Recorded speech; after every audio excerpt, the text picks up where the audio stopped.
So what we're going to do is have kind of a little Q&A, and so I'm going to start and talk to Melanie about why she wrote the book and stuff. So, and then I'm going to try and resist not turning it on you to interview you about everything that you know. You can interview me. Okay.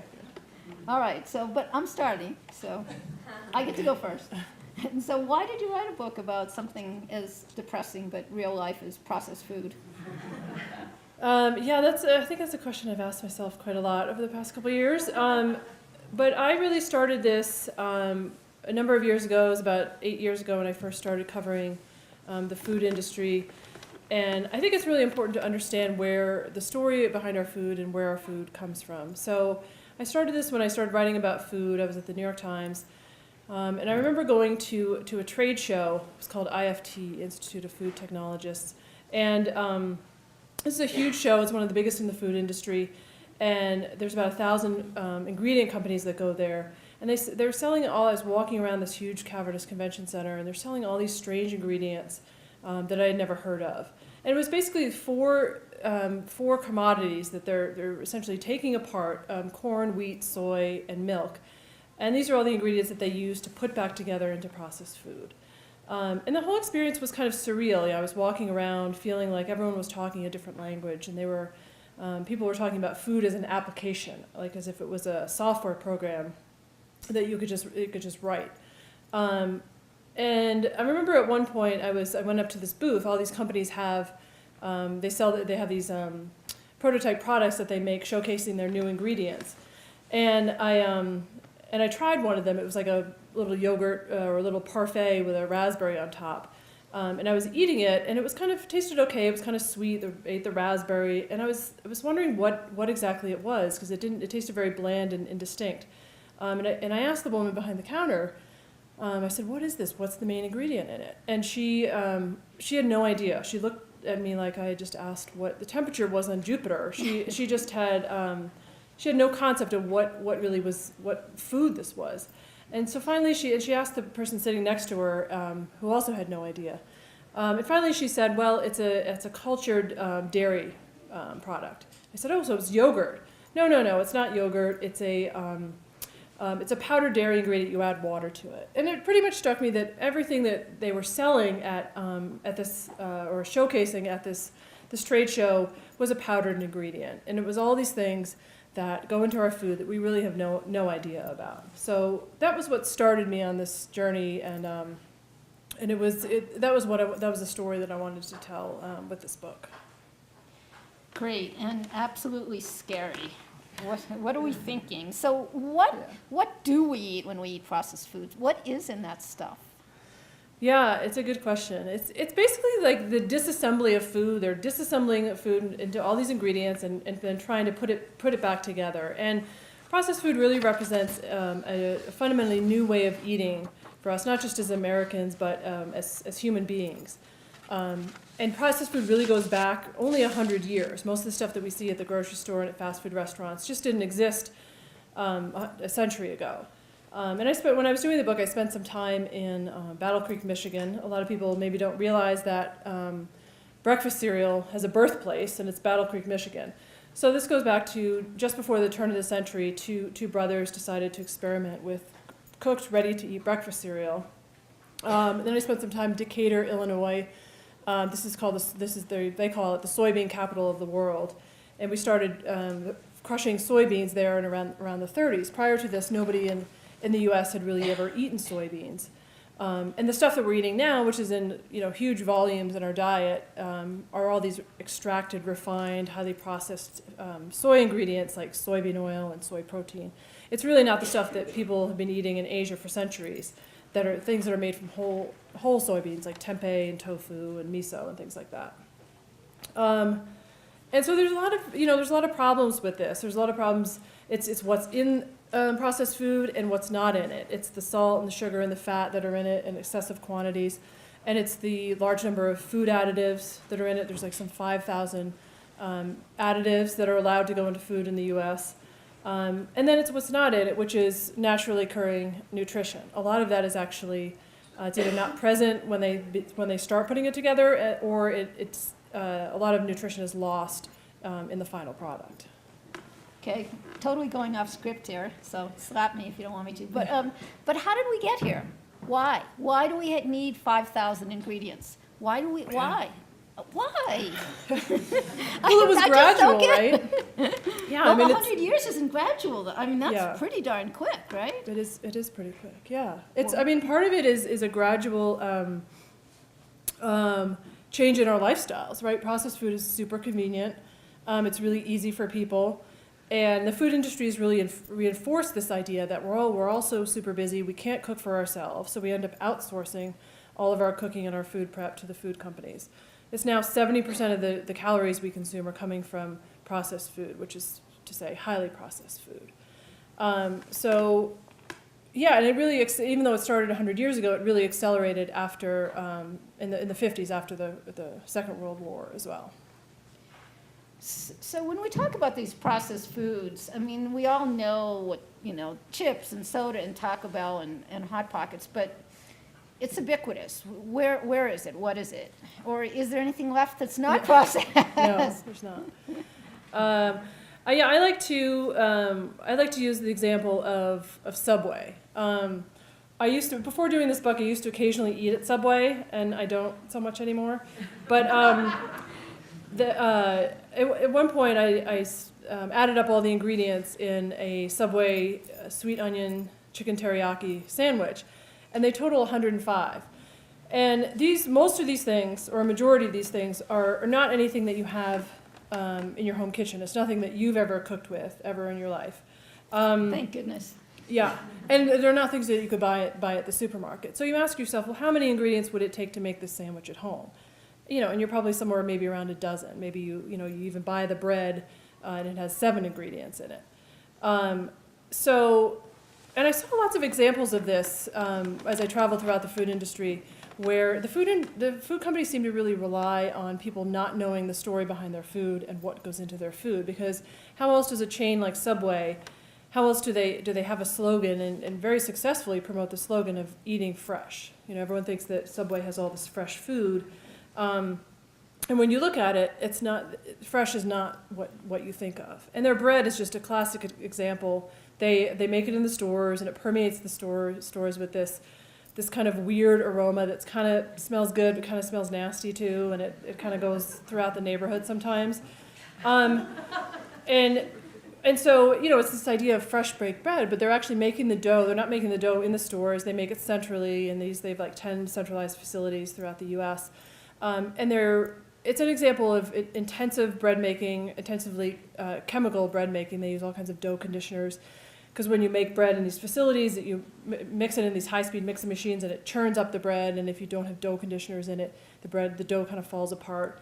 And then they have these other additives in it, like azotocarbonamide. I can't even pronounce it sometimes. That are really, it's an example of something that's really not edible. It's not an edible ingredient. This is something that's used in the production of foam plastics. The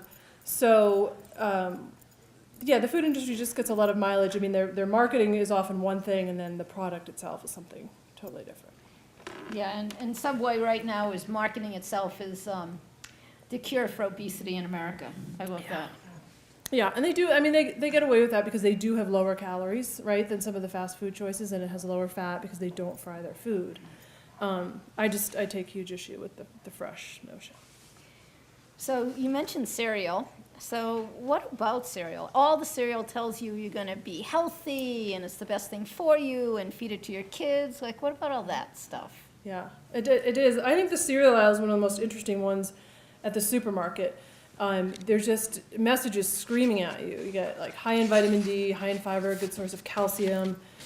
And the thing is, they never tell you that the source of all of those wonderful messages about nutrition is basically the nutrients that they're adding in. It's not coming like vitamin D. There's no inherent vitamin D in any cereal. They're adding it in. And one of the things I wondered when I was doing research on this book was why it was so impossible to find a box of cereal that didn't have a zillion added nutrients in it. And the reason is because if they didn't, cereal would the nutrition panel would be kind of a sad statement. It wouldn't have the 40% of vitamin C, and so they're basically just taking the equivalent of a multivitamin and sprinkling it into the cereal and making it look good. And sometimes they're adding in fiber, different fiber ingredients, and there's no way to distinguish that from the information on the box. So it makes it kind of hard. It makes it hard for consumers just to sort through some of the messages. So another sort of off-topic question, the dairy count, the National Dairy Lobby has just petitioned the FDA to have it be allowed that aspartame and all non-nutrient sweeteners, including chemical sweeteners, could be in the milk without having any labeling. So they want no labeling for non-nutrient sweeteners, and they say this is a way to fight the obesity crisis. And so how does that play into this? Now we're not even going to know what we're eating? I think they would still have to put it in the ingredients, listed in the ingredients, but you have to like look really, they're sometimes small, you have to really look at it. It wouldn't flag it on the front of the package so that you would know to even look at the ingredients, right? So it makes it really hard for people. Yeah, I mean, that's the problem with the way that the food industry sometimes approaches the problem of obesity. I mean, I think Michelle Obama has done a great job in raising the profile of childhood obesity to the point where we can no longer ignore it. But I just, I kind of cringe every time she talks about that we all need to hold hands with the food industry and solve this problem, because a lot of times their solutions are things like milk with artificial sweeteners in it. Or Coke, you guys probably saw it. Coke had these ads a month or so ago about, we're all going to solve the problem and we're going to help, and here's what Coke's doing. And their answer is diet soda and 0-calorie Gatorade. And a few years ago, the food industry had a plan that they were going to do to put check marks on packages at the supermarket, and they called it Smart Choices.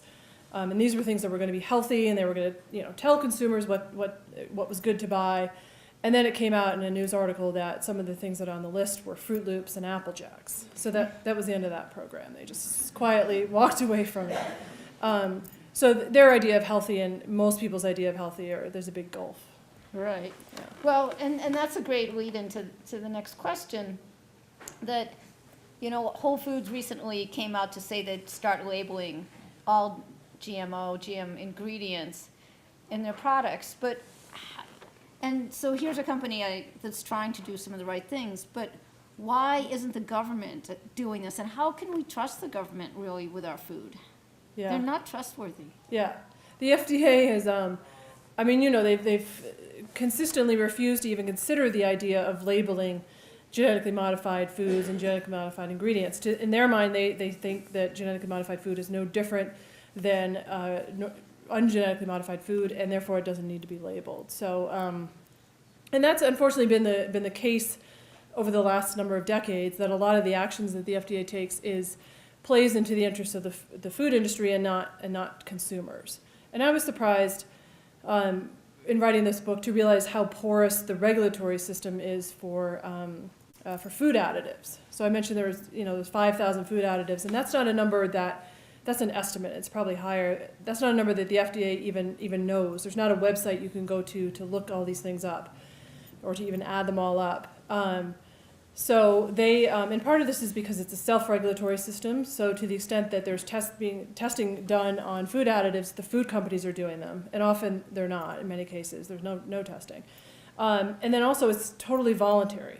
Food companies don't have to notify the FDA when they're launching something into the market. They can just declare it safe under a program called GRAS, generally recognized as safe, and just start selling it. And that's not entirely the fault of the FDA. It dates back to the food additive law that Congress passed in 1958. There was a loophole in there that's just been exploited. So, I mean, this is not, to freak anyone out or scare anyone, because probably most or a lot of those 5,000 ingredients are fine. They're perfectly safe. But there clearly are some things in our food that you can argue should not be there. And there's really not any oversight in the government for people looking out for that and paying close attention to it. Well, and like you said, 300 years ago or 200 years ago, there weren't 5,000 things. No. Right? Food was food. Right. You knew what it was. You knew what it was. Right. So, I mean, as you do, I speak about these issues all the time, and I tell people, you gotta cook, you gotta find your kitchens, you gotta cook. And everyone says they don't have time. Yeah. Processed foods are convenient. what are we gonna do about that? I mean, what's the comeback? Yeah. I know, and it's true that people are busy, but again, this is something that the food industry has reinforced, these messages. I spent some time one afternoon at a place called the Paley Center in New York. They have all these old radio and TV ads and shows, and I watched all these fascinating commercials. They were fascinating because it was like going into a time warp, but also over the decades, the food industry has laid out all these messages that cooking is a huge hassle. Why bother? It's a Herculean task. You're just going to beat yourself up if you try and get in the kitchen. So buy our products. So people, it's just, I think it's a question of priorities. Individually, people's priorities, and then as a culture, what are our priorities? And I think if to the extent that people want to be healthy, and to the extent that we don't want to be paying, we don't want our healthcare costs to continue to go up. I think we just have to make a shift in our thinking, and try and create time for it. I spend a bit of time talking to people who've changed their diets, overhauled their diets, and either cut out processed food or significantly reduced it. And the first thing that they all told me about it was that their energy, they felt a tremendous rise in their energy just from day to day, how they felt when they got up in the morning. They didn't have sugar cravings and crashings, and that they had to run out and get a Krispy Kreme at 3 o'clock in the afternoon. And I spent some time with a family in Sacramento that they had a boy who had behavioral disorders. He was 13, and they had taken him to all kinds of doctors, and they had him tested for food allergies, and they tried all kinds of things, shrinks. Nothing worked until one day, totally separately, she decided to cut out processed food. And 10 days later, after into this new diet, and she kind of went cold turkey. Not everyone does that, but he came downstairs and said, "Mom, I feel like a fog has been lifted." And she said she was stunned. She said he had never said anything like that, and who he is and his behavior has completely changed. And she doesn't know. We don't know. It's just anecdotal. We don't know what it was in the food. Was it the sugar, the food dyes, the artificial preservatives? A combination. It's hard to say, but there's clearly benefits from taking back some of the cooking from the food companies. Yeah, sure is. Well, that's sort of another great lead-in. So kids, kids in food, and we've now grown a generation of children that think chicken nuggets is a food group, so how do we get the kids to eat more fresh foods? And we know that when they're exposed to them, that they'll start to eat them, and we can change their palates, but is educating kids the first step? I mean, what should we do? Yeah, I think it definitely, starting with kids is a fantastic idea, and I think what you've been doing and what others around the country have been doing to improve school food is huge. It's a monumental change. You can't just write off adults, but it's a lot easier, I think, to reach kids when they're at a level of curiosity about food and they want to know a little bit about where food comes from. But it's not easy, and as I'm sure you know, and money, when you're talking about school food, money is an issue. I went to some schools in Brighton, Colorado, and talked to their food services director, and he shows me the big walk-in freezer where they have all the frozen stuff in the boxes. It's all the processed stuff, and Crustables, and they've got the frozen waffles with the vats of fake maple syrup and all the stuff. And all they're doing is just taking all that and heating it, putting it into these big convection ovens, and they don't have a kitchen to cook. They don't have the labor to do it. And he even mentioned you. He said if I did what Ann Cooper did, I'd be fired. Because of the budget shortfalls that you sometimes experience when you take on actual cooking at schools. So part of it is leadership. Being willing to make a big change and say, okay, we're gonna do things differently. So one of the things that we hear all the time is these big companies saying that they're making the food healthier. The thing they say is it's better for you food. Better for you than what? But, it's the better for you food. And so are they making things healthier, or is it just sort of greenwashing? Yeah, I mean, sometimes, I think it's less bad, right? It's not really that they're making it healthier. And sometimes it's not even that. Like sometimes, the classic example is like low-fat peanut butter. they're taking out some of the fat, which actually turns out to be good fat, the kind that's in like olive oil, monounsaturated fat, and they're replacing it with sugar, which is clearly now, right, now all the science says that whatever kind of fat it is, sugar is worse than fat, right? So, there's all kinds of tricks like that. And something in the example of SnackWells in the 90s, when they took some of the fat and the calories out of SnackWells, and people just went nuts and started buying them, flying off the shelves, because it was a pass to think, well, these are healthier, so I can eat a lot of them. Yeah, I can eat 20 cookies. Yeah, so I think it just gets confusing. It just some of these less bad processed products end up confusing people. And they're not always that filling and satiating, and they still don't have the nutrients in it, the naturally occurring nutrients. So it just feels a little bit like a merry-go-round, which is not to say that we can't eat any processed food, right? It's just that when we think about what's really healthy for our kids, for ourselves, for our bodies, generally it's not a less bad version of processed food, whatever it is. Yeah, I love that now. Tyson now has whole grain chicken nuggets, as if that's going to solve the problem. Yeah, and even like Hot Pockets is one of my favorite food products. They have lean pockets, and they have a little bit of whole grains in them. Yeah, that's going to save the planet. It's very confusing. Yeah. So, what's one of the most surprising things you found in writing the book? I was really surprised to find the extent to which people in the food industry are not eating their own products. They're not eating the products that they help create. They're not eating the products that their industry is making. They're eating healthy. They're shopping in Whole Foods. They're eating fresh foods. They have gardens. I talked to this one food science professor who has this huge garden. She gets all of her grad students to help her with it. One food scientist is making his own yogurt. I mean, who does that? Nobody does that at home.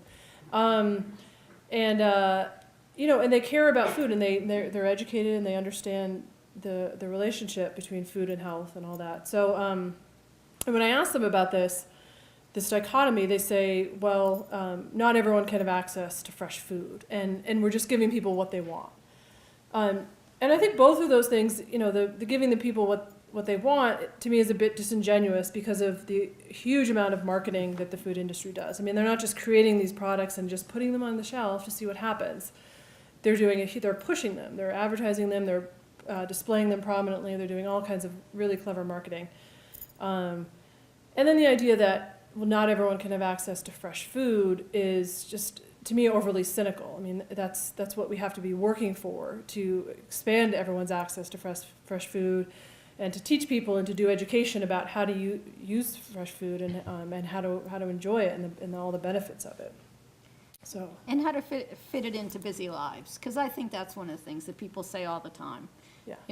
I don't have time. I don't have time. I don't have time. Yeah. Yeah, and that's partly a teaching issue, don't you think, too? And I don't know how you do that. I mean, I went to these classes called Cooking Matters. You've probably heard of them. SOS, right?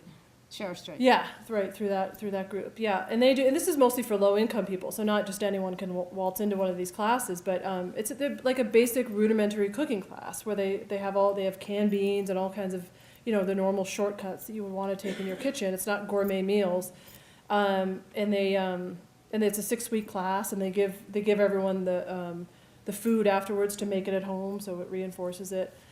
And I just think that there needs to be more of an importance placed on teaching people how to cook, and that cooking is not a huge endeavor that has to involve gourmet cooking. Like all the stuff you see on TV is kind of misleading, right? You see people creating these huge things and these complicated things in the kitchen. That's not what cooking has to be. Right, and it doesn't have to be so expensive. I mean, rice and beans. I mean, there's a lot of just great food that does not have to be expensive, but you do have to cook it. It doesn't come out of a package necessarily. Right, or a baked potato you put in the oven. How much does that cost? Right. Yeah, right. Exactly. I mean, that's another one of the myths that I think it's important to dispel, that cooking in fresh food has to be expensive, and it has to be salmon and heirloom tomatoes and 5-year aged cheese and all that. But there's actually a tremendous amount of fresh food just available in the grocery stores and at Walmart and at Target. So. The Environmental Working Group put out a cookbook last year, and it was all about cooking and menu planning for, meals under $10 for the family, and how you do it and how you plan it for the week, and just thinking about that kind of stuff. And I do think that McDonald's is appealing because kids are screaming and everyone's tired, and, quick, you'll go there and, Right. feed our kids in the car. Right. Right. The car's become the family dining room. Yes, yeah. And it really, one out Yeah. of every 4 meals is eaten in a car. I mean, what is that? What is the world coming to? Yeah, and there's a lot of the studies that show that eating on the run or eating in the car and not paying attention, like when you're doing something else, you don't register those calories. There's a real tendency to overeat when you're like multitasking when you're eating. I mean, I do it all the time, right? I eat at my desk, but I think. So, what else do you want to tell us about the book? I don't know. We've covered a lot of ground. Maybe we could What do just. you guys want to know about the We'll book? just open it up to questions. Yeah, I'm back. So I've read the book, and it's kind of a surprise ending, which I'll spoil, which is that you get to the end, and you definitely have the sense that this is evil. But did you meet any individual while you were doing all these interviews where you thought this individual was evil? Or do all these sort of innocents who were just doing their job create this sum of evil? They were definitely all evil. No, they were. They were all well-meaning, smart people. And I spent a lot of time talking to food scientists, and they're incredibly passionate about what they do. To them, taking apart and putting together food is like a puzzle. It's a scientific challenge, and it's fascinating to them. So, and they don't, and what everyone's individual contribution is not the problem. It's only when you step back and you see the problem, and you see the situation as a whole, and the amount of all the stuff that we're consuming, that it really becomes a problem. Evil, use that word, but So no, these are all well-meaning people, and a lot of them say that, we want to create healthy food, and we want to do the right thing, and we want to, put fiber into products. I spent some time at a company that's here in Colorado that makes fiber, and they can put it into baked goods, so you can have muffins that have like 9 grams of fiber, which is like more than a pear has, and I don't know whether some of them really believe that they're doing the right thing with that, or it's just convenient, and they've convinced themselves of that. But yeah, no, there's no evil conspiracy. It's just business, They're just selling stuff. Big corporations selling stuff. Yeah. It comes down to money. Yeah, and most of the food companies, the restaurant companies and the packaged food companies are all publicly traded, and there's enormous pressure on these companies to keep growing and keep their sales up and cut costs, increase their profitability.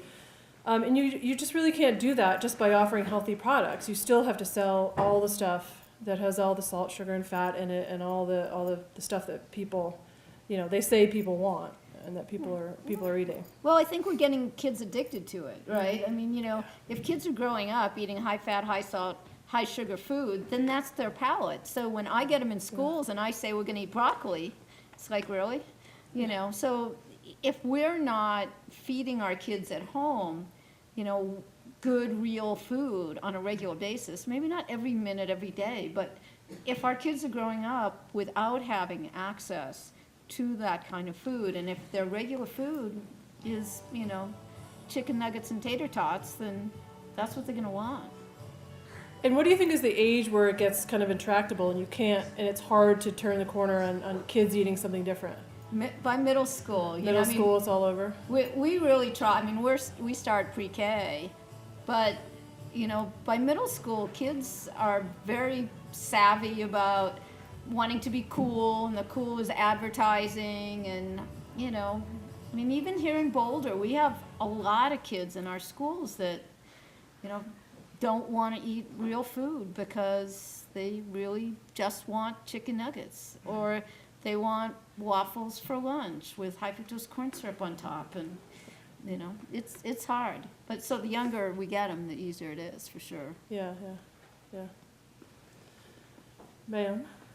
So why do you think this is I know that this is sort of this American way of eating and thinking about food is sort of spreading to other countries, but it is still really a uniquely American phenomenon. Why, I mean, what is it that other countries are doing that we aren't doing? I mean, why in France can they serve fresh food at their national daycares and yet we can't do that here? Is it because it's subsidized by the government in other countries, or what is it? Because they're socialist? No. No, I think it's because they have an inherent food culture that we here in the U.S. just don't have, right? They have many traditions about, I mean, French cooking, right? What's American cooking? Like people would say, oh, it's pizza and hot dogs and hamburger, you know? So they have a tradition that gets passed down through families of what to cook and what's real food.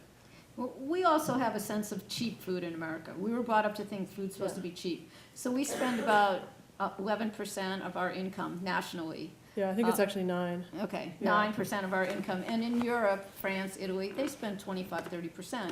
And in their schools over there, and I spent a lot of time in both Italy and France in their schools, you know, we're spending for food cost on our lunches about $1. And they are spending $4 or $5. And so because they have a food culture and because they think of food as health, which we do not, they really value it. And it's a much bigger part of their income stream. Yeah. I mean, it's hard to talk about how food should be more expensive but the reality is we do pay less than anyone in the world and anyone in the U.S. The amount that we pay for food has dramatically dropped since the 50s. So food is really cheap, and you can argue that it's too cheap. But I think that's sometimes a hard conversation to have. Well, except that we have the most expensive healthcare system on the planet, Right. and we spend the greatest percentage of our income on healthcare than any other country anywhere. So it's not as cheap as we think it is. right. So what is cheap food? Cheap food might be cheap right this minute when you go to the grocery store, but you know, are $5 lunches in school too expensive, or a $500 a night hospital visits? You know, I mean, if we can start equating good food to our health, then all of a sudden, you know, it doesn't seem expensive, and then you can make that correlation. But we haven't got there yet as a culture. Right. Even to change the amount of money that goes to school lunches recently was upped. What was it? What did it go up? Like 25 cents a meal? Six. Yeah. I'm supposed to serve like all this amazingly new great food for 6 cents, and apple cost me $0.25. So I can now serve an extra one apple a week. And even that was a monumental fight, right? To get that. Yeah. Yeah. Yeah. Are there many, is there much research being done about how it is, you know, scientific research about how it is bad for you? I mean, is it out there and it's being hidden, or, you know? Well, I mean, for processed food. Yeah, because, I mean, we Yeah. kind of know it's bad, Yeah. but, Well, it's all different things. Like it's like the excessive amounts of salt and sugar, or sodium and sugar, you should say. We know definitively that excessive amounts of those in our diet has a negative impact, right? Sugar wreaks havoc with the way our bodies metabolize blood sugar, and it can lead to insulin insensitivity and diabetes, and then lots of other things associated with sugar. And then sodium leads to high blood pressure, which is associated with heart disease. And then some of the food additives, you know, have various things associated with them. So it depends. It's sort of, you know, there's not just one thing about processed food that you can say, oh, this is bad about it. You know, it's a whole long list, really. because the experiment that you talked about with the mice was so telling, where they're both, one is eating fresh food for 6 weeks and the other one's eating processed food. And, you know, then the other one the processed food one starts gaining weight, that thing that you were talking about. Was it, you think, the thing in the book about with cereal? Or Maybe it was cereal, yeah, where they start slowly gaining weight and then they start gaining exponentially. right. Talk about that. Oh, I know what you're talking. Oh, that's where. Yeah. So there's been a little bit of work done in studies looking at processed food and the calories that processed food has relative to more whole foods.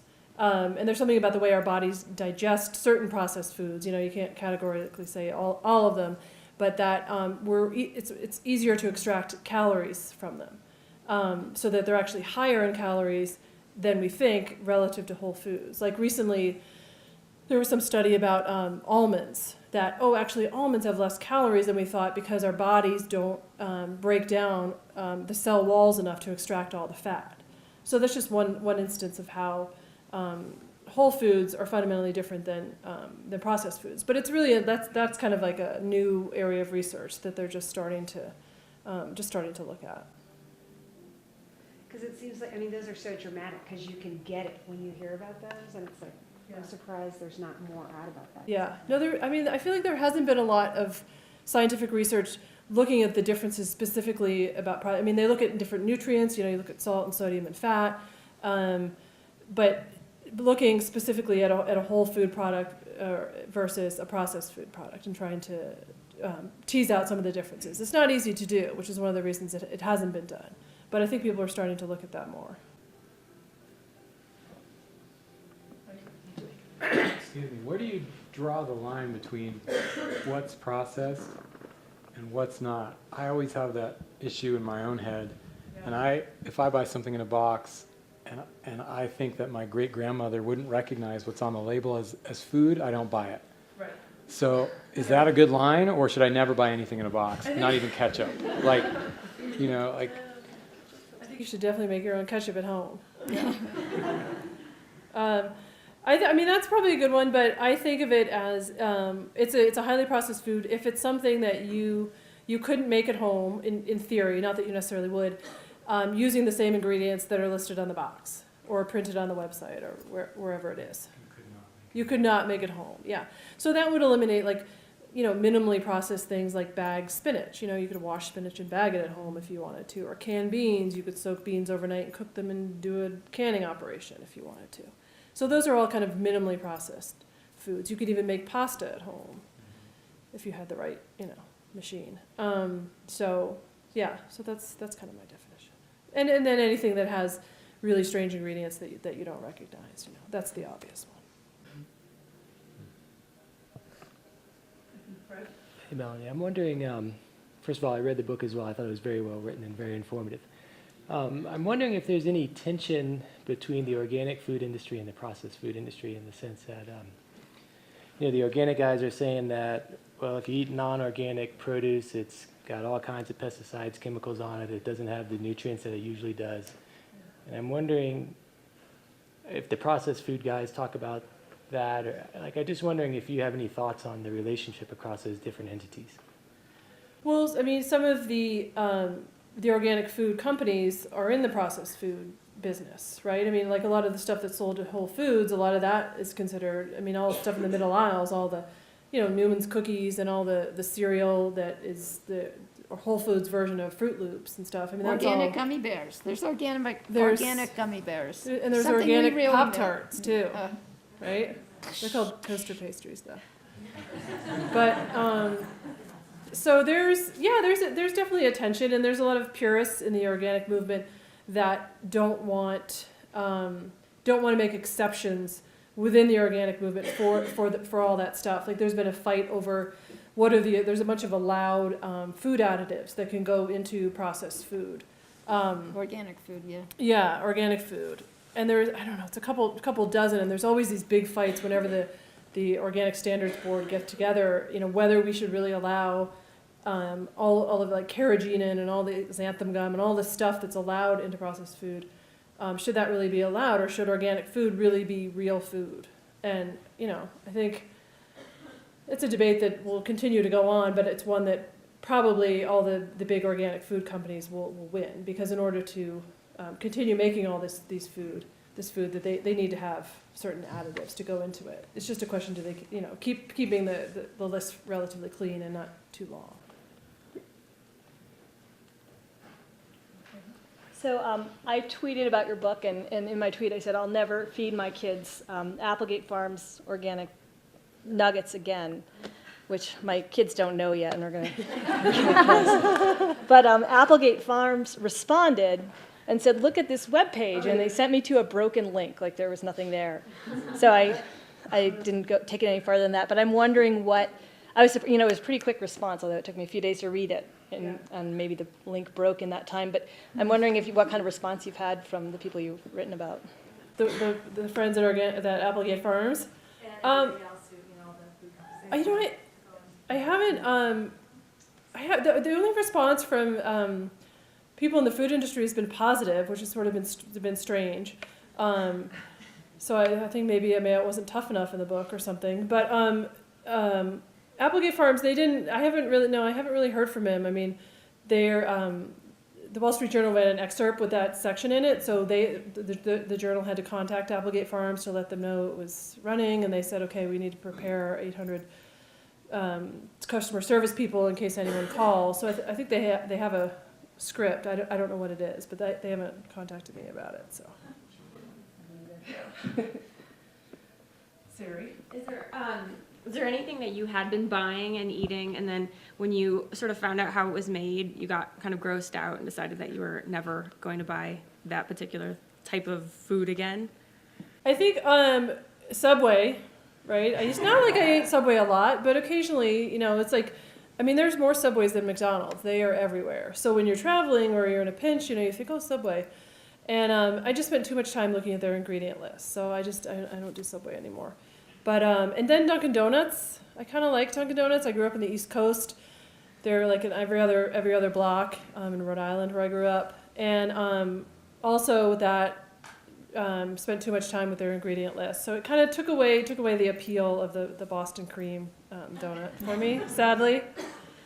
And then maybe the only other thing is French fries.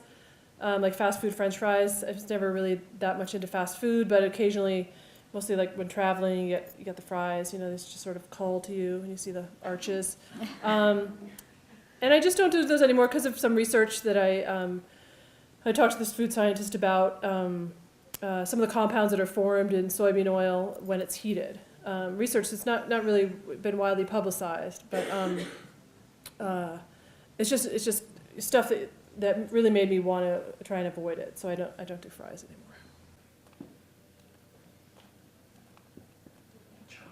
So, one interesting thing I read in the beginning of the book was a comment about blueberries, I think it was, that there were these pieces of whatever starch and sugar, and with maybe 5% blueberry in them, and they're actually allowed to be described as blueberries as an ingredient. Right. I was like wondering the blueberry bits, yeah. Blueberry bits. So Yeah. I thought like that was kind of interesting with regard to being able to distinguish between, something good and something bad by reading the ingredients. I mean, if you're Yeah, I think they have to have like 6% solids in them, and then you can say on the label, like if it's blueberry pancakes or something frozen, then you could say blueberry, or the front of the package can say real blueberry.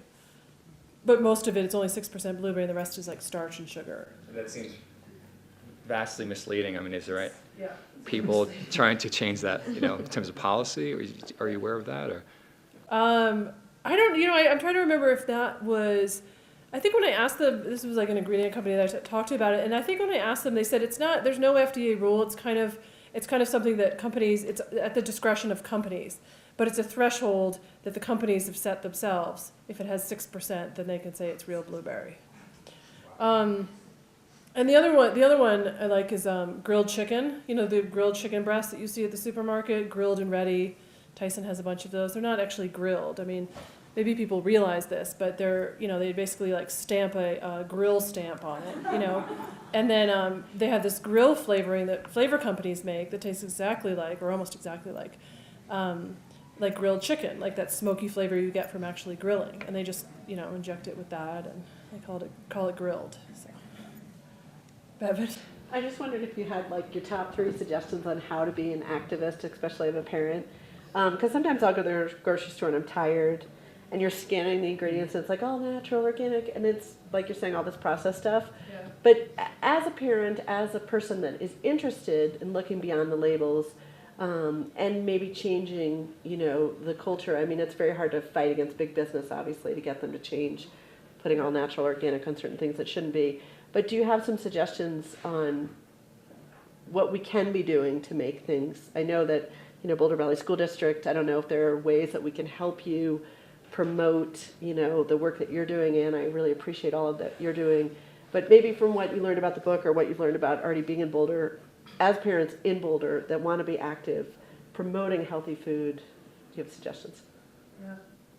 Besides just eating raw vegetables or whatever, I mean, which is not always realistic as a parent. Well, that's right. I mean, the biggest way you have power as a shopper and an eater is through your food choices. You know, if everyone stopped buying Doritos tomorrow, the food companies would pay attention. You know, I mean, it depends on what the issue is. I mean, there's lots of petitions. Like a few months ago, you guys probably heard of a woman in Alabama.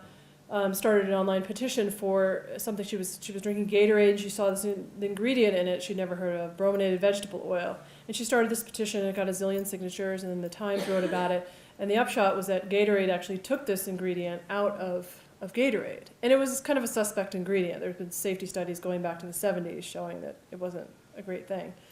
And then there was another petition recently that someone's getting traction on to get food dyes out of Kraft mac and cheese.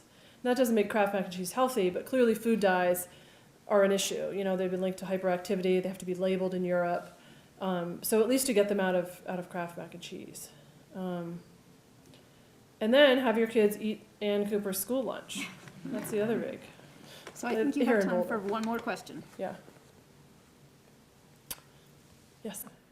Maybe this is an appropriate ending. And I had a comment first that I think the random song that started playing a few minutes ago was the theme to Local Hero by Mark Knopfler, which would be an apt description for your work in the school district and your writing you're doing, so thank you. My question I'm kind of afraid to ask because I've been using this somewhat. Are the Nuval scores that you start to see when you're at the store and you see like 100 under broccoli and everything else that might claim to be nutritious hovering in the low teens, do you know who does that? Is it valid? Is it sponsored by, Unilever, or is it actually a legit rating? Yeah, no, it's a good rating system. I mean, there have been other rating systems where they try and go from like 1 to 3, or they do color coding. Like, what does that tell you? 1 to 3. You know, it divides food too evenly.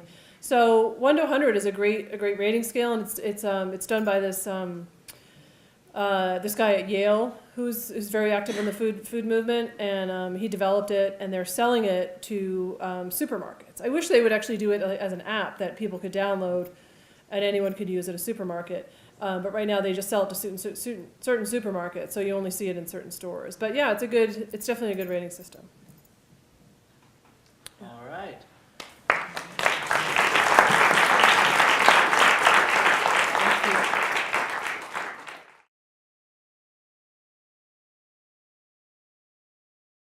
Which is to say highly processed food.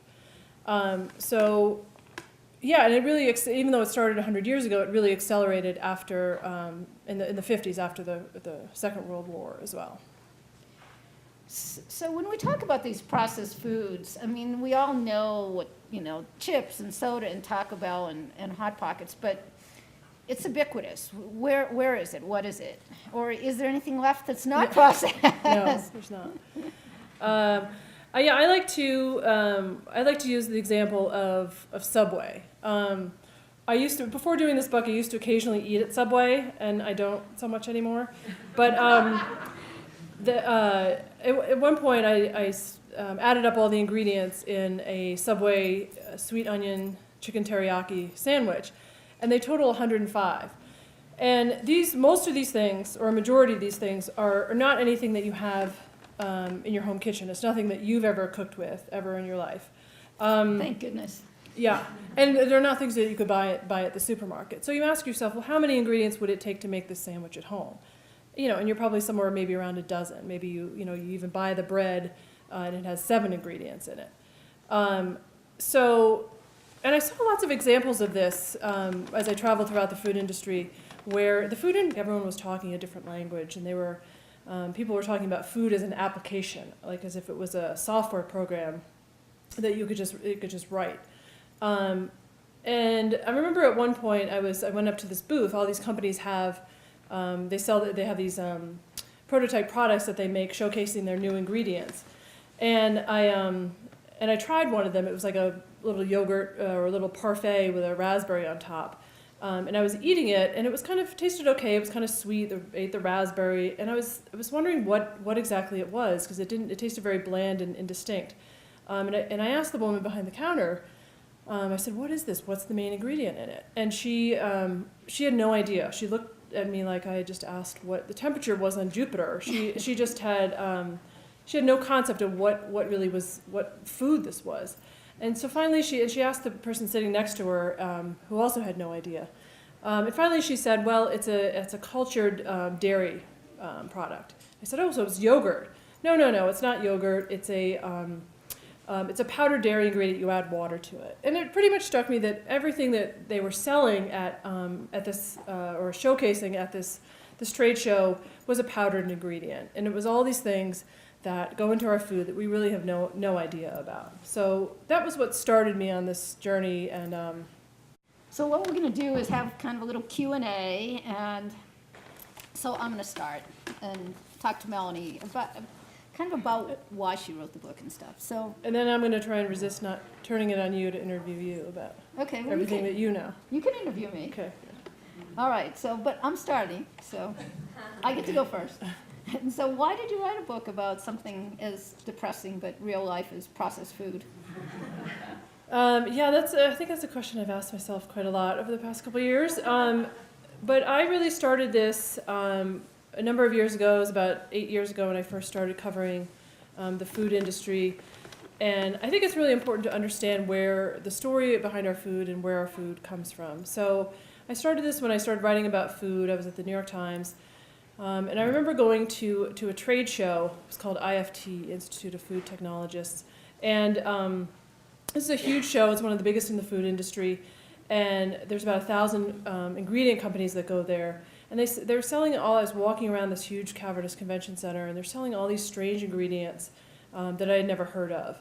And it was basically four commodities that they're essentially taking apart, corn, wheat, soy, and milk. And these are all the ingredients that they use to put back together into processed food. And the whole experience was kind of surreal. I was walking around feeling like, and that was the story that I wanted to tell with this book. Great, and absolutely scary. What are we thinking? So what do we eat when we eat processed foods? What is in that stuff? Yeah, it's a good question. It's basically like the disassembly of food. They're disassembling food into all these ingredients and then trying to put it back together. And processed food really represents a fundamentally new way of eating for us, not just as Americans, but as human beings. And processed food really goes back only 100 years. Most of the stuff that we see at the grocery store and at fast food restaurants just didn't exist a century ago. And when I was doing the book, I spent some time in Battle Creek, Michigan. A lot of people maybe don't realize that breakfast cereal has a birthplace, and it's Battle Creek, Michigan. So this goes back to just before the turn of the century. Two brothers decided to experiment with cooked, ready-to-eat breakfast cereal. Then I spent some time in Decatur, Illinois. They call it the soybean capital of the world. And we started crushing soybeans there in around the 30s. Prior to this, nobody in the U.S. had really ever eaten soybeans. And the stuff that we're eating now, which is in huge volumes in our diet, are all these extracted, refined, highly processed soy ingredients like soybean oil and soy protein. It's really not the stuff that people have been eating in Asia for centuries, that are things that are made from whole soybeans like tempeh and tofu and miso and things like that.